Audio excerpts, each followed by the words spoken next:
Bismillahir Rahmanir Rahim. Kusoo dhawaada marka video yar iska kooban. Videogan waxaan ku baran doonaa insha Allah. Hore waxa u soo aragteen website qaar marka booqataan Amazon ama website markaas caanka marka booqataan alaab ama waxa aad ka gadanaysid. Marka alaabta aad gadatid kadib lacag ayaa bixisaa. Lacagta qaabka loo bixiyo waxa la adeegsadaa cards la adeegsanaa markaas cards Visa card ama Master card ama card ko doon waxa ahaade card la adeegsadaa marka lacagta lagu bixiyo. marka qolooyinkaas marka waxay ku xiran yihiin qaarna PayPal isticmaalayaan qaarna Stripe isticmaalayaan oo company markaas iyagana ah bixiya kaararka marka aqbala ama lacagaha lagu qabto. qaabkaas ay u shaqeeyaan marka dalalkaas Soomaaliya markii la taagan yahay tusaalahan dukaan furatay dukaanka qaab online ayuu ku shaqeynayaa ama website leedahay ama website-ka wax ku gadaysaa. website-ka adiga alaabta aad ku gadaysid waxa u baahan tahay markaasi qaab oo qofka lacagta uu ku bixiyo lacagta markuu bixiyo automatic markaasi marka wixii uu gatay hadii wax service ahaayeen uu heli karo isla markaas uu heli karo hadii wax markaasi ay yihiin oo la taaban karo hadii yihiin waqti loo qabto delivery markaas loo sheegayo xilliga loo keenayo kadib loo keeno. qaabkaas aad jirto hadda marka fiirsad magaalada qaarkood waxay isticmaalaan wili qaabka hore isticmaalaan oo ah website-kana booqatay salahan book agadatay oo iska software agadatay bookka marka gadatid EVC-ga waxa ku leeyahay numberkaaga EVC-ga meeshan gali numberkaaga gelinaysaa kadib waxa ku leeyahay markaas number ku soo muujinaya numberkan lacagta ku dir EVC-ga caadiga ku dir adigoo markaas isticmaalayo si qaabka caadiga ah xidig 712 kadib numberka aad gelinaysa kadib lacagta aad gelinaysa adigoo qaabkaas isticmaalayo waxa laga yaabaa dukaankaasi in uu xiran yahay waqtigaas xilliga marka xilli haween ay tahay dukaanka marka uu xiran yahay adigana buuga markaas muhiim u tahay macquule marka waxa ku qasbantahay inaad lacagta wareejisid subaxii aad sugtid kadib qofka dukaanka markuu imaado lacagta uu fiirsado oo kula soo hadlo xagee ku keena oo ku dhaho kadib alaabta ku keeno taas ayaa markaasi lagu qasban yahay. laakiin hormud kabari hormud sa taqaanaan dalka ka jira Soomaaliya wuxuu sameeyay hore u sameysnaa laakiin hadda waxay sii hormariyeen qaabka markaasi lacagaha online ka lagu qabto marka kama hadlayo marka qaabka EVC-ga hore ay u jirtay mobile-ka lacagna ka dirtid qofka uu ka qabo taas kama hadlayo in website aad soo booqatid website-kaas ha ahaado cashiraha bixiyo tusaalahan website inaad booqatid oo cashir aad ka gadanaysid cashirkii user sameysatay kadib waxa lacagtan bixi si markaasi videogana u daawatid ama course-kan si asaga diiwaan gelisid lacagtii aad bixisay qofkii website-ka maamulay ayaa waxa ka sugaysaa amar in uu ku soo fasaxo balse qaab ayada hormud marka waxay sameysay lacagta marka bixisid si automatic ah user-kii uu ku furmayo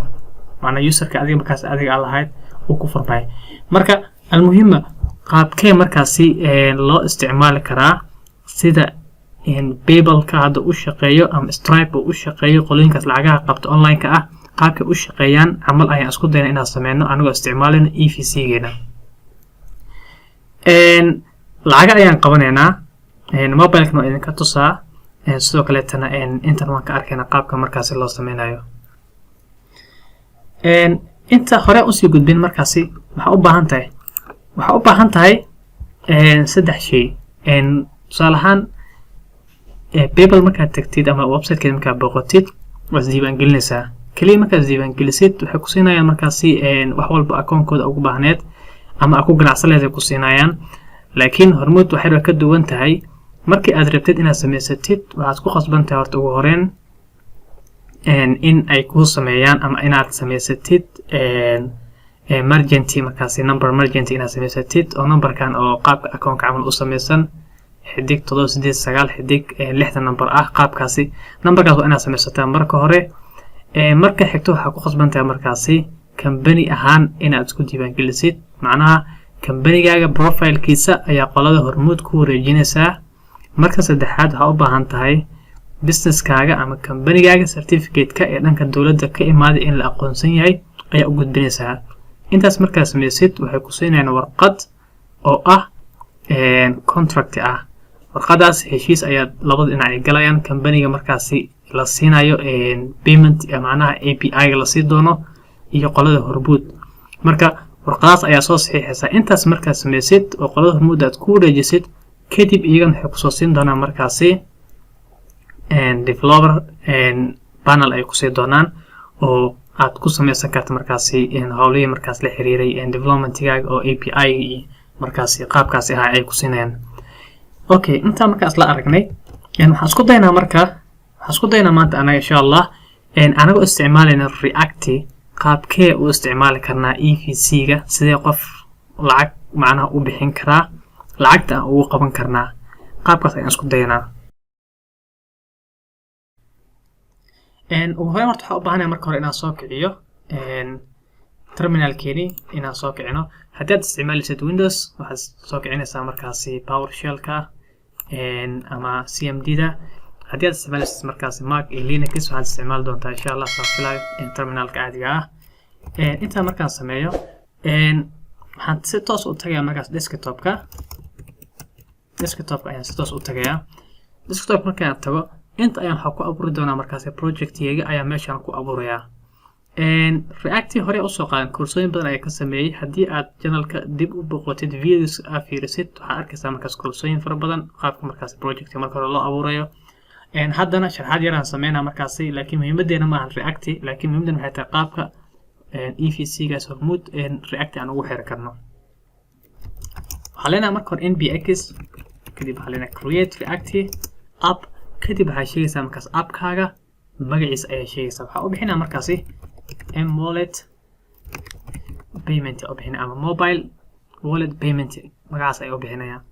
kadib waxaa le enter ayaa leeyahay. sida aan naqaanaba waxay qaadanaysaa markaasi daqiiqado ayay qaadanaysaa ilaa iyo 2 daqiiqo ilaa iyo 5 daqiiqo inta u dhaxayso. videoga markaasi speedka waan kordhinayaa marka uu diyaar noqdo si markaasi meesha aan ugu sii wadno insha Allah.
okay, saaragtaan buu dhameeyay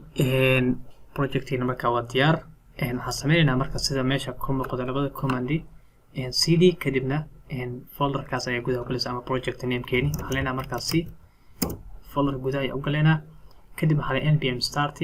balse marka waxaan ku furnaynaa markaas Visual Studio Code anagoo qorayna code dot ayaan qoraynaa si automatic markaas ugu soo baxaya Visual Studio Code ayuu kusoo furmaa. okay, intaan markaas sameyno waxaan leenahay markaasi waxaan soo kicinaa markaas serverkeeni. waxaan isticmaalaa marka terminalka oo ku dhisan ayaan isticmaalayaa ama waxaad tagaysaa qaybtaas sare kadib new terminal leedahay ama taadi hore iska isticmaali kartaa midaan opeta uma baahni marka tan iska isticmaalay built-in-ka. okay, ugu horreyn waxaa leeyahay serverka usoo kiciyo npm start ayaa leeyahay. intaas ayaa sameynayaa kadibna waxaa leeyahay enter ayaa leeyahay. okay, wax yar kadib wuxuu kusoo kacayaa markaasi browserkeeni ayuu markaa kusoo muuqanaa.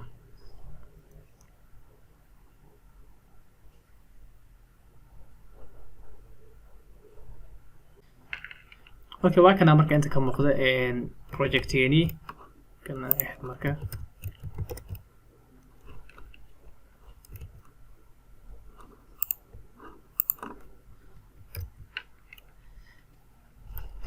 inta waa inta basic ah qof walba uu awoodo markaas inuu sameeyo. project markaa sameysid kadib waxaad tagaynaa source appkeena ayaa tagaynaa waxyaabahan kale oo iska tiri karnaa laakiin hadda uma baahni wax muhiim nooma ahan oo muhiimadeena ma bahataa appkaas ayaa tagaynaa upload.js waxaan iska kelin garaynaa markaasi qoraalkan inta hadda ku qoran loogada iska tiraynaa sidoo kale waxaan iska tiraynaa markaasi intaan ay ku qorantay appka headerka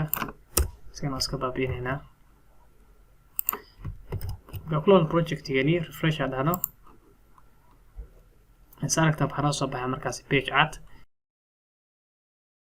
waxaan iska isticmaalaa markaasi bootstrap ayaan iska isticmaalaa design badan ma sameyn waxyaalaan sameynaa oo keliya form ah laakiin qofkii danaynaa markaasi HTML CSS caadi iska isticmaali karaa okay waxaan soo koobiyey CSS kaas ayaa soo koobiyey kadibna waxaa tagaya markaas public kadib waxaan furaya markaas index kadib meeshaas ayaa ku base gareynaa wixii markaa aan soo koobiyey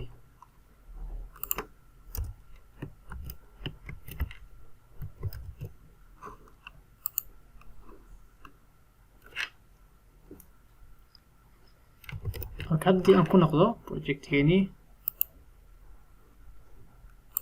inta waxaan ku bedela markaasi container si wixii dhexda aan isugu keeno ay u noqdaan wax marka dhexdeeda yaalo h1 marka waxaa leeyahay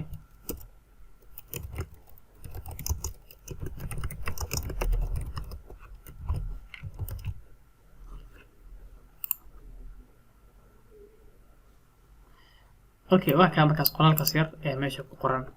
waa iska boobsinaa marka waxaa sameynaa form yaraa sameynaa form markaasi qofkan telephone numberkiisa uu gelinayo iyo meel oo lacagta uu ka bixinayo labadaas ayaan sameynayaa leeyahay meeshaan sameeya row waxaan gelina markaasi column waxaa leeyahay ka koobnaado ilaa iyo 6 centerka keen columnkaasi columnka sidoo kale wuxuu leeyahay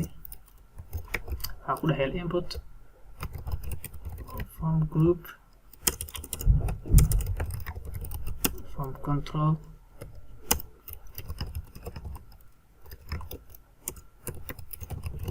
fadlan haddii markaas bootstrap aadan aqoonin video ayaa ka sameeyey oo marka videogaas soo daabo insha allah ku caawin doonaa isigana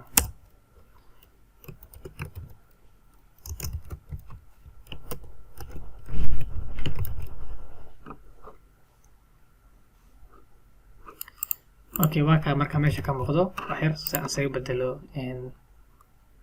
aan sameynay bg waxaan ka dhiga markaasi secondary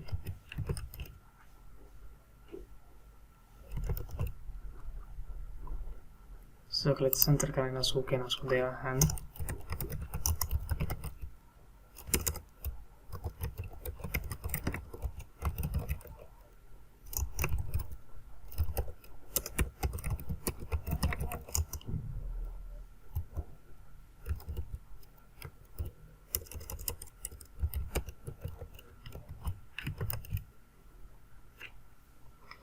okay centerka keenay wax yar waxaan sameynaya markaasi padding 5 always bes dhinacyadiisa u dhexeeyo okay buttonka maxaa naga qaldan btn primary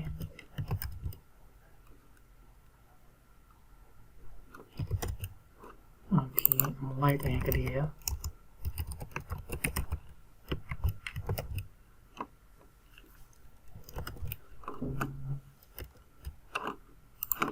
okay wax yar kor waa kasoo sikinaa ilaa iyo 3 camal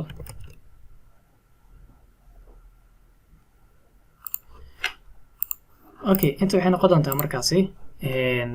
qofka telephone numberkiisa inuu geliyo qaybtaana kadibna pay markuu dhahana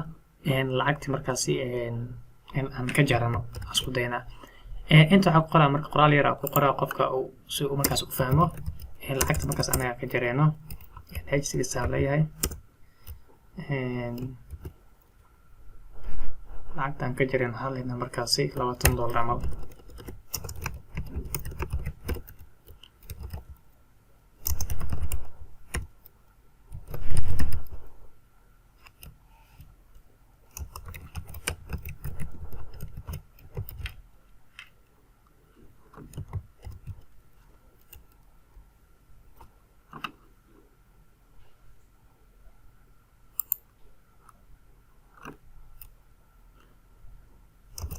okay ama qaybta dambe iska geynaa float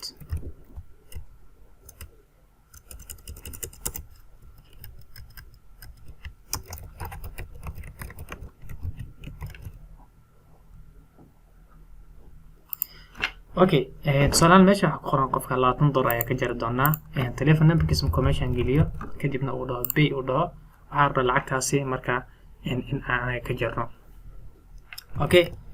waxaan sameynaa markaasi intaan hadda aan sameeyo waxaan dhex gelinayaa form ayaan dhex gelinayaa so marka formkan intaan waxaan ku sameyn doonaa insha allah haleynahay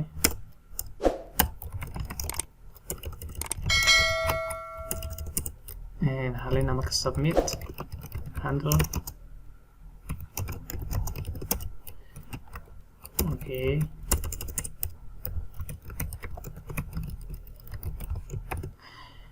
fadlan marka waxa aan qoraayo muhiimadeena saa hor usoo sheegay ma ahan react hadda meeshan kuma baranayno balse waxaan rabaa inaan aragno qaabka react marka lagu xiri karo EVC-ga haddii aadan react fadlan aqoonin waxaa ka sameey cashiro badan ayaa ka sameey cashirada soo daawo oo ku caawin doona insha allah san filayo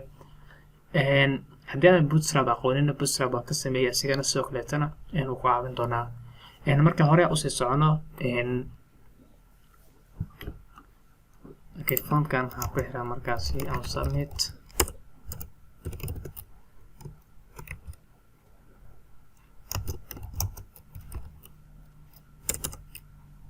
okay submit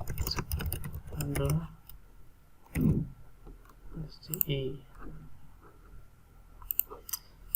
waxaa u baahanaa markaas qoraalkan inta anaga aan ku qoray ama numberkan anaga inta aan gelinayno textian horta number aan ka dhigi marka koowaad numberka anaga inta aan gelinayno telephone numberkani wax noo haayaa rabnaa anaga telefonkan inta aan gelin wax noo haaya markaas aan u baahanay okay waa formka wax badan naga qalday dhexdan keen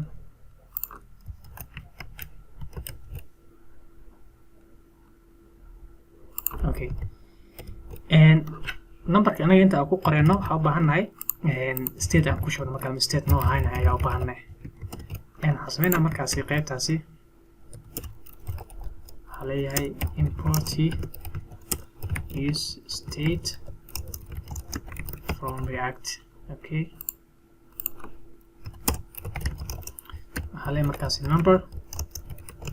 set number efficientkaasi use state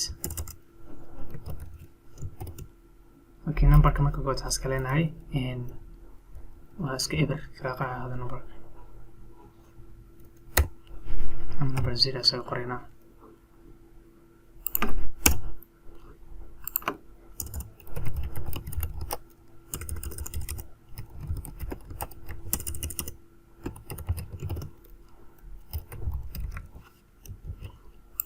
okay waxaan rabnaa numberka kadib markaa submit aan numberka inta kasoo muuqday oo baahannahay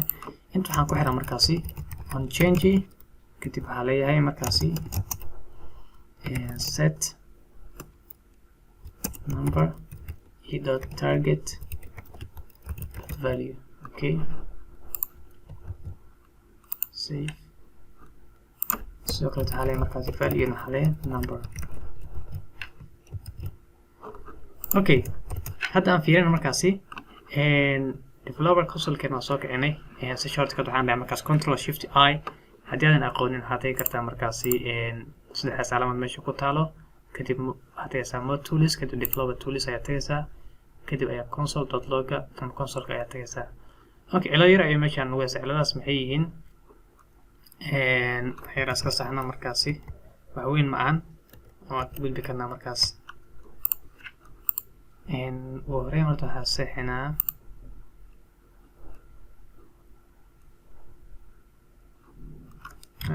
أنا أخذنا عن الكومبوننت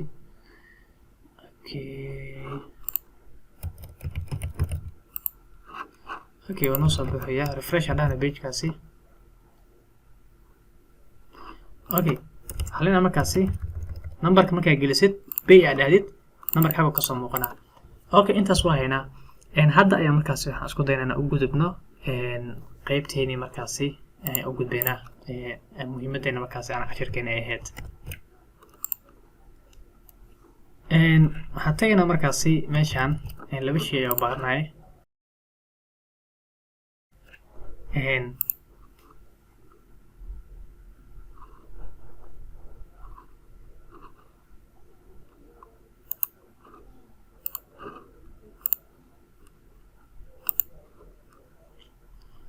waxaan u baahanahay meeshaan labo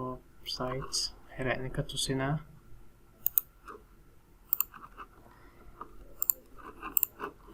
okay, saa aragtaa meesha waxaa ka muuqda markaasi laba shay ayaa ka muuqato.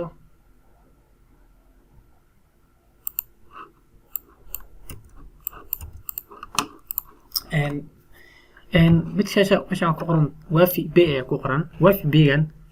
anaga tusaale ahaan waxaa noogu taagan yahay markaasi babelkeeni ama stripekeeni ayuu noogu taagan yahay. documentationka qaabka loo isticmaalo ayaa meeshaan ka ogaanaysaa. API-da ku dhufana hadeertaan introductionka waa ka marka API-ga kan waa iska sandbox waaye, laakiin midka saxda waa tusi doonaa qaabka markaas loogu isticmaalayo. haddii aan tagno markaas pre-authorized, haddii aan tagno request anaga aan direyno request noocan waa marka noocan as serverka markaas hormuud aan ku direynaa si markaas EVC lacagtiisa ugu bixino. saa aragtaanba intaan waxaa qasab marka inaad qortid schema versionkiisii, request ID anaga sameyn doono, timestamp anaga sameyn doono, channelka iyo intaanba waa iska siisa, balse kan waa bedel doona. waxaa ka dhigi doonaa API parties ka dhigi doonaa. intan waa mergentigaaga iyo API userka ayaa lagu siin doonaa markaasi. intan waxaa ku siin doonto shirkadda ayaa ku siin doonto, hormuud ayaa ku siinayso, iga ayaa la hadlaysaa. shuruudihii aan kuu sheegay oo company certificatekiisii profilekii markaa geysid kadib contract accessid waxay ku siin doonaa 3 shay oo 3daasi ah ayay ku siinayaan. mergentigaaga ID-giisii, user ID-ga iyo API key. marka waxa ugu muhiimsan API keys ayaa ugu muhiimsan. intaa markaa helno hore ayaa usii socon karnaa. maxaan sameynaynaa marka? waxaan sameynaynaa qaybtan kaleeta markaan fiirinin waa developer maxaa lahay portalkeeni waaye oo waxaan ku arki doonaa markaasi lacagaha transactionada inta ayaan ka arki doonaa markii lasoo diro. inta ayaan ka arki doonaa kala socon doonaa. marka aan ku noqona markaasi qaybteeni waxyar 60 aan dhahay aan iska weynay 8 aan ka dhigaynaa si xira u balaariyo markaas.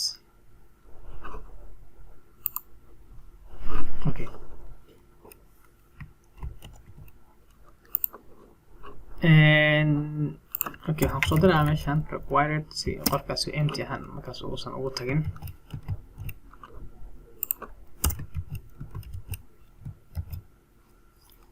okay, qofka dumka click siiyo in markaas numberkaas meesha uu geliyo ayaa muhiim qasabaya marka si aan u muujino. okay, waxaan u baahannahay marka koowaad horta laba package ayaan ku shubaynaa. packageka koowaad muxuu yahay? package koowaad wuxuu noqon doonaa lagu magacaabo UUID. wuxuu noo sameyn doonaa markaasi ID ayuu noo sameyn doonaa. meesha markaa fiirisid waxaa ku taala markaasi unique request ID. soo marka laga yaaba maanta 50 qofood camal inay hal mar codsi soo sameyso ama lacag inay bixiyaan rabaan. qof walba ID kuu sameynaa suuq ma dhihi kartid. waxaa u baahan tahay ID oo markaas unique ah oo laba ID markaas isku mid aan noqonin inaad sameysid. waxaa kaloo u baahan tahay markaas package kaleeto oo Axios ah oo isagana aan ku sameynay request iyada aan ku sameynayno. okay, waxaan tagaynaa markaas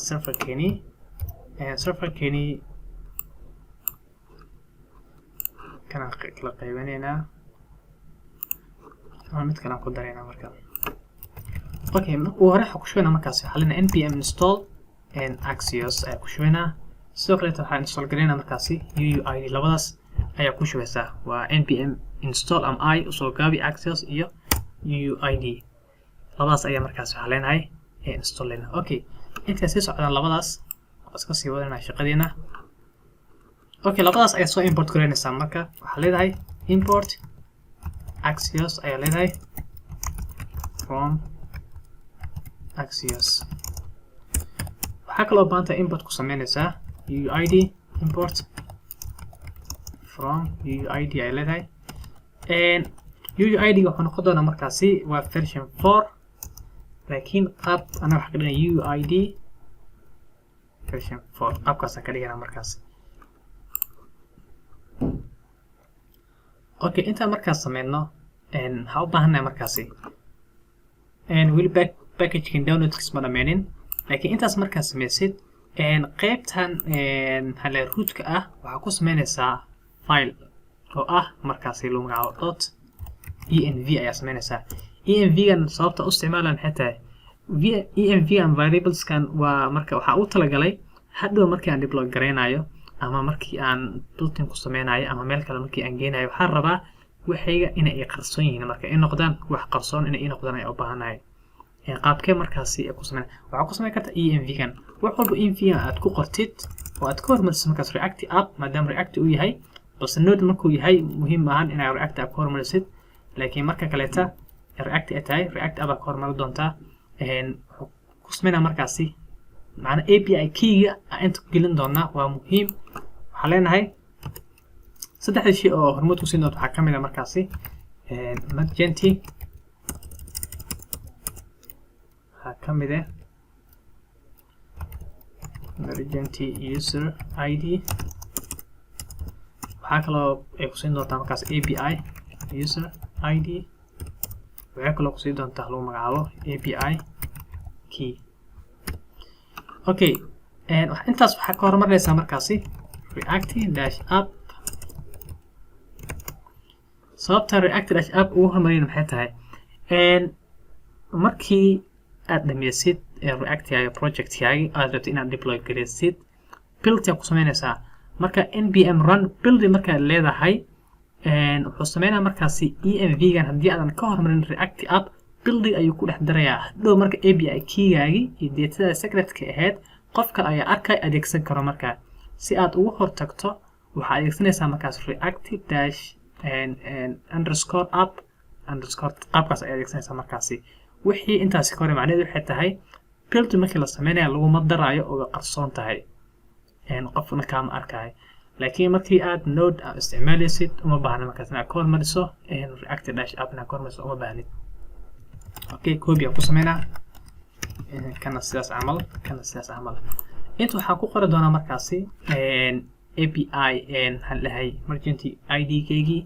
ayaan ku qori doonaa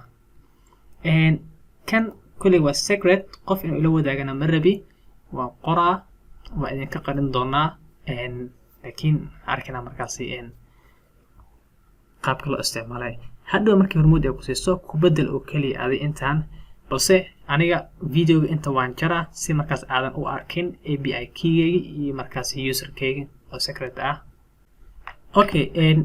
API waan ku qoray env ayaan ku dhex qoray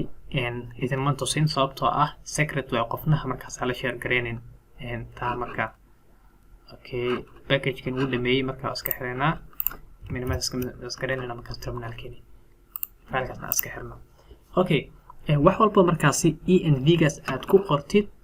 inta waad ka access gareyn kartaa sidee u access gareynaysaa markaasi waxaa leedahay console.log hadii aan ku sameyno waxaa leedahay markaasi process.env. waxaa leedahay markaasi magaciisa ayaad sheegaysaa magaca markaas adiga oo bixis oo ahay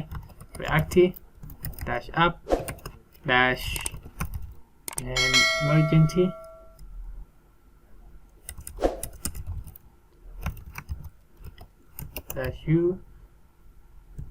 -u-id okay kan markii aan ku sameeyo markaasi print markaan ku sameeyo waxaa soo muuqan doono Magenti ID-ga ayaa soo muuqanaya env wax ku qoran qaabkaas ayaa markaas access gareyn kartaa balse mar inaad print ku sameeyo haddii aan print ku sameeyo waad arkaysaa okay intaa markaad sameysid balse markii env aad ku qorto waxaa u baahan tahay serverka restartna u dirtid ayaa u baahan tahay serverka waa inaad restart u dirtaa si markaas u shaqeeyo waxaan sameynaa serverkeena ayaa restart u direynaa waa cancel gareynaynaa mar kale ay npm start leena haddii failkaas wax ka bedeshid waxaa ku qasban tahay in markaasi oo serverkeen dib aad restart ugu sameysid okay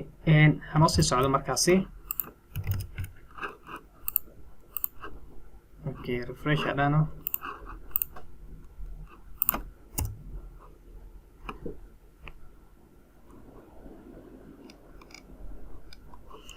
okay sa aragnaa markaasi waa inoo diyaar maxaa ku qasbanaa marka koowaad waxaan ku qasbanaya marka hore projectina ku laabano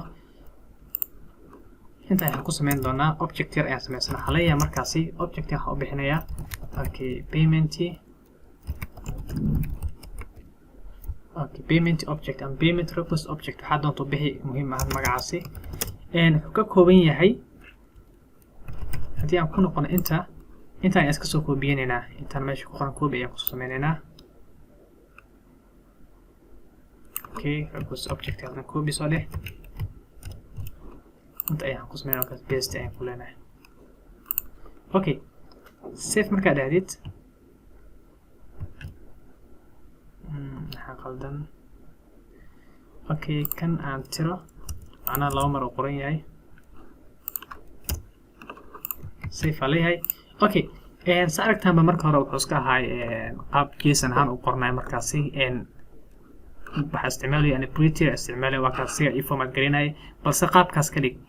qaybta keyga string ha ka dhigin waa ka tiraysaa laakiin qaybtan kale string ha ahaato sidoo kale shuruudaha maxaa ka mid ahay shuruudaha waxaa kaloo ka mid ahay dhammaan waa strings meeshaan ka aragtanba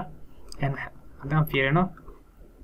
kulli waxay noqonaya string inta laga reebo amount ama lacagta waxay noqon doontaa number caadi ayay noqon doontaa laakiin inta kale string ayay noqonaysaa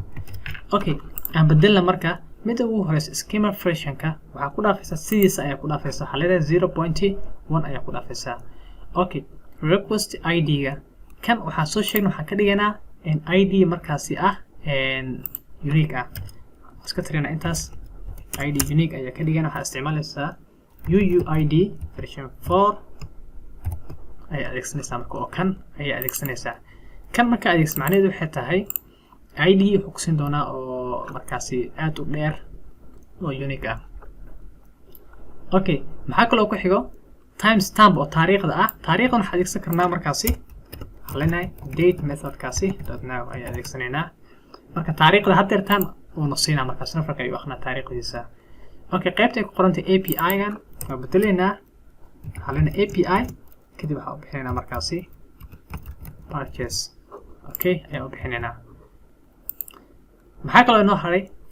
service provider-ka inoo haray marka service provider-ka wuxuu noqon doonaa inta waxaa laga emergency-gaaga inaad sheegtid okay emergency-gan ayaa sheegaynaa waxaa leenahay meeshaasi process.env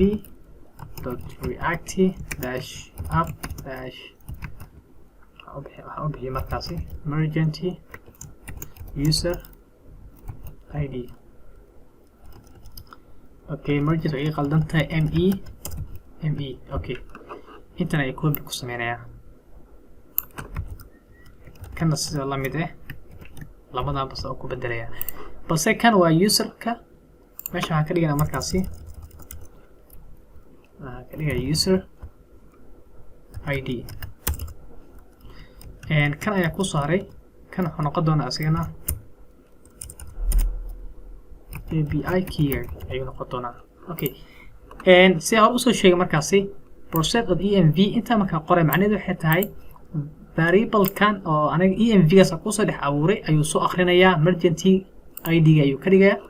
user id-gana waa inta ayaa keenay keygan intaa keenay waxa ku hartay markaas payment method-kan labadan qaab ayaa jirta markaas credit card iyo mWallet account waxaan adeegsanaya marka anaga mWallet account ayaa adeegsanayna markaasi okay mWallet account ayaa adeegsanayna okay safe dheh waxay noo xiga markaasi qaybtan hoose markaasi bismillah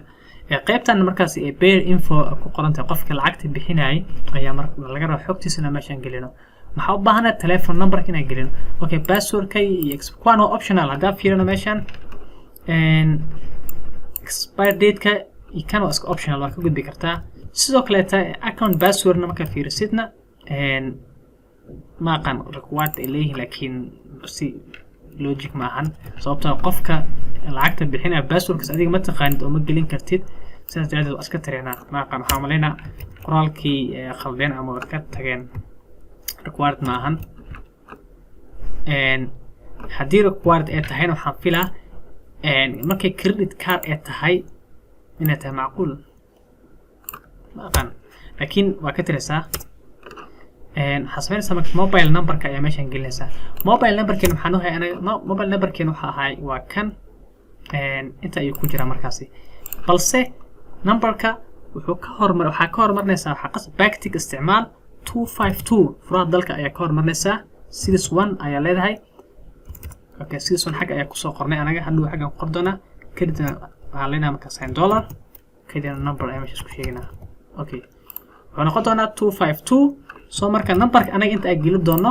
wuxuu ka bilaaban doonaa 6 ayaa leenahay 6 marka dhan macnaheedu waxay tahay inta kaleetan inta ay ku qoran yihiin waa 252 inta ay ku hormarinayaan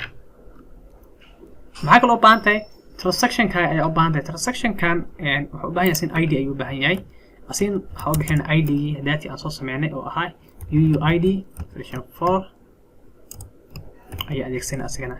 sidoo kale waxaa u baahan invoice ka waxaa u baahan asagana invoice ID ayaa u baahan so invoice ID waxa isticmaalayna asagana kan ayaa isticmaalayna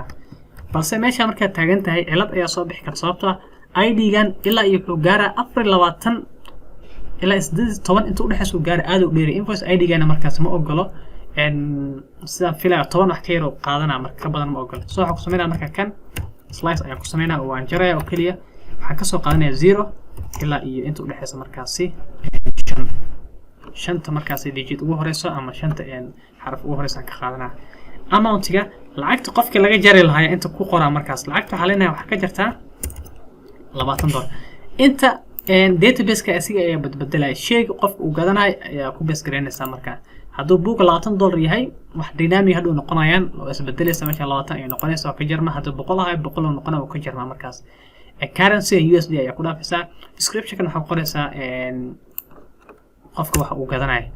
taana database ka soo akhrina haddii markaas book uu gadanayo soo marka waxay noqonaysaa amount inuu meeshan gasho iyo description ka bookgaas uu gadanayo title-kiisa wixii la mid ahay alaab kala duwan sidaas la mid ah marka waxaan leenahay test payment okay intaas waa objecti anaga u baahnay objectigan ayaa waxaan rabnaa inaan dirno oo u dirno markaas server aan ku dirno server aan ku dirno muxuu noqon doonaa markaasi okay inta waxaan adeegsan doonaa lagu magacaabo okay inta ayaan ku dhex qori doonaa inta waa iska tiraa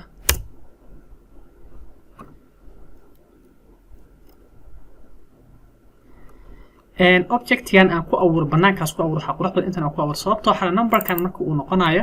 waa markii submit la dhaho validation kiisa numberka la soo xaqiijiyo kadib inuu inta gala ayaan rabaa soo marka cut ayaan ku sameynaa intaas objectiga dhan inta ayaan dhex dhigaya markaas okay meesha ayaan dhex dhigaya maxaa kale u baahanahay marka waxaa kale u baahanahay waxaan u baahanahay markaas inaan abuurto functionkeena iska caadiga ahay requestiga sameynayo waxaa leenahay markaasi constant kadib waxaa leenahay senti pay money aan u bixiyo pay money aan leeyahay waxaan isticmaali doonaa markaasi async ayaa isticmaali doonaa maadaama promise uu yahay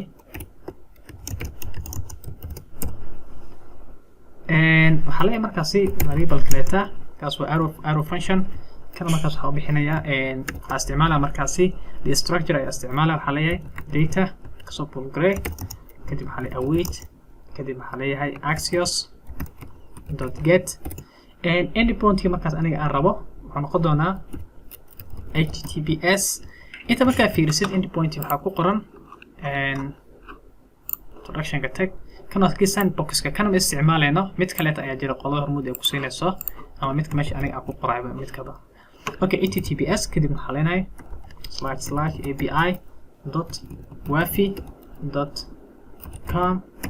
/api.wafi.com/asm intaas ayaa leedahay markaas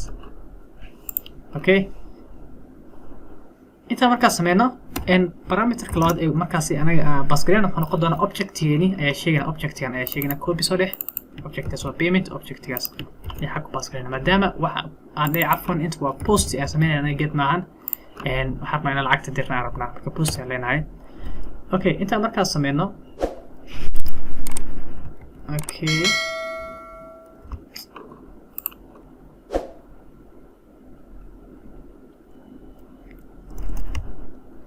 inta markaas waxaan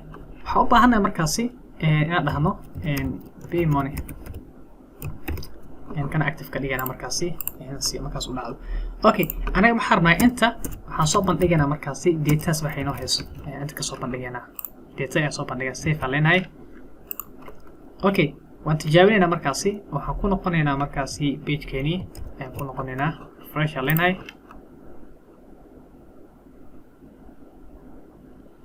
haddii wax error soo baxdo ama wax kale haddii soo baxaan wuxuu kasoo muuqan doonaa markaasi qaybtan ayuu kasoo muuqan doonaa okay waxaan isku dayaa markaasi telefonkeyga inaan record gareeyo ama aan duubo si markaasi aan u aragno wax markaasi asigana oo soo baxayo ama recordsi qaabku noqonayo okay waxaan duubayaa markaas telefonkeena oo duubaya saa aragtaanba telefonka recordsi qaabku noqon doona markaa okay number ayaan gelinayaa numberkaan gelinaya waa numberkeyga 6 waayo markaasi uncontrolled uu leeyahay hamaraan fiirina waxa ka qaldan okay on change set the ev.value okay value is number type number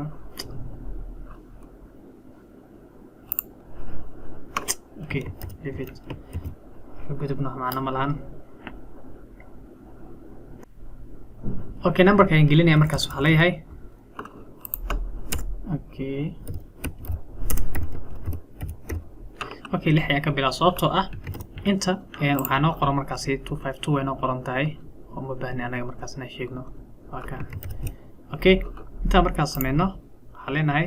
lacagta la jari doon $20 ay noqon doontaa oo inta ayaan kusoo sheegnay $20 waxaa leenahay markaasi pay okay seconds kadib waxaa noo soo baxay okay error noo soo muuqday errorka aan fiirina okay error noo soo baxay maxay tahay missing service API user ID okay API user ID ga ayaa iga khaldan waan iska saxayaa sidoo kale waan jaraa qaybtan inaan idin tuso marabi API markii aan fiirinayo okay ciladu waxay ka jirtay variable qaabka u qoray qaabka misleen react app meesha waxa ku jirtay markaasi dash API ayaa meeshaas ku jirto okay qaabkaas ay ku qorna save aan leenahay hadda aan ku noqono meesheeni marka kale waxaan leenahay markaasi refresh page ka dhahno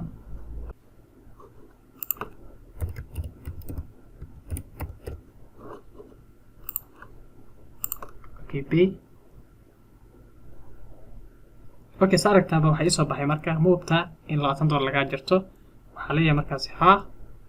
send ayaa leeyahay moobta markaas number threadka ay geli number threadka ayaan gelinayaa meeshaasi send ayaa leeyahay okay waxa ii soo baxay your account balance is not sufficient sababtoo ah lacagta ku jirto oo laga jarayo markaasi ma ahan lacag dhammaystiran ma ahan haddii aan fiiriyo wuxuu dhahay marka errorka meesha waxaa jirto labo wuxuu isticmaalaa markaasi code response codekaasi haddaa aragtid 5206 daa aragtid macnaheedu waxay tahay orderka waa la kansalay ama maxaa leeyahay ama lacagta kugu jirto kugu filan ama cilad ayaa dhacday marka saddexdaas wuxuu usoo bandhigaa koodkaas ayuu isticmaalaa koodka saxda wuxuu isticmaalaa markaasi waa 2001 markuu isticmaalayo waa data si sax ah markaasi loo gudbiyey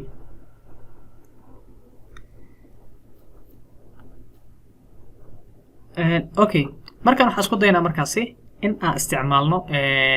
lacagta aan yareeno waxaan ka dhiganaa markaasi lacag yar soo marka waxaa leenahay 0.01 oo keliya leenahay mar kale waxaa leenahay markaas refresh aan leenahay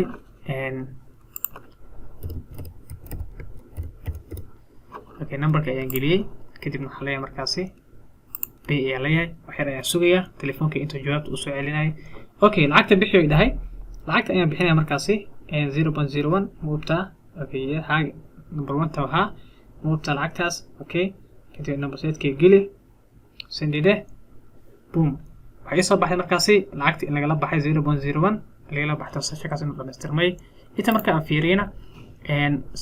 macna response code-ka waa 2001 success na wuu yahay message-ka saaragtanba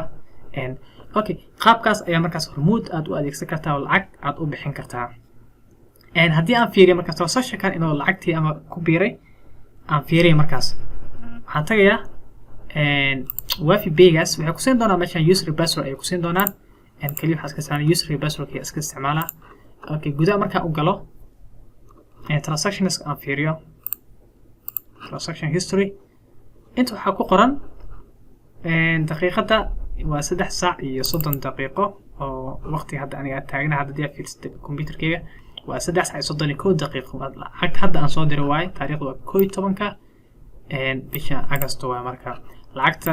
0.01 numberka soo diray waxaa kala fiirin kartaa marka details kala xiriira okay waa ka marka qaabkaas u muuqdo test payment ya meeshan ku qoran sa aragtaan ba test payment ka waxa ka keenay waa description meesha anaga ku qornay lacagta description meesha anaga ku qornay test payment-gi lacagta aan gelinay transaction ID-ki taariikhda la abuuray oo taariikhda anaga xagga aan ka soo gelinay intan waa maxalla invoice ID waa invoice ID 1 2 3 4 5 waxa ku qoran dirtaan ilaa 5 god marka inta marka fiirso waa ilaa 5 ayaan ka dhignay oo aad ayuu dheer laakiin taas oo kaliya ka soo qaadanay numberka soo direen waa ka meesha ka muuqdo qaabkaas markaas ayaa ugu guuleysanay in aan soo bandhigno ama aan isticmaalno Hormuud EVC-geeda qaab sida payment-ga loo bixiyo online ahaan waxa ku dabaq kartaa marka website-ka waa ku dabaq kartaa waxaad kula xiriir kartaa wixii markaas adiga aan leedahay inaad ku isticmaashid waad kula xiriir kartaa qaabkaas ay u isticmaalaysaa fadlan hadduu video ku caawiyay like comment share subscribe intaba samee si markaas aanin dhiirigelin ay noqoto oo aan uga caajisin videoska isku dayo markaas aan caajisin insha Allah adinkan xogo waxay noqonaysaa markaas dhiirigelin qaybta inta ayaa ku joojinayaa insha Allah waxaan rajeynayaa markaas mar dhow in aan sameyn doono course oo ku saabsan Git iyo GitHub-ka qaabka loo isticmaalo inaan barano taas aan qorsheyn u yahay inaan markaas aan sameeyo insha Allah intii aan ka gaareen waxaan isku ognahay markaas caafimaad isku ognahay insha Allah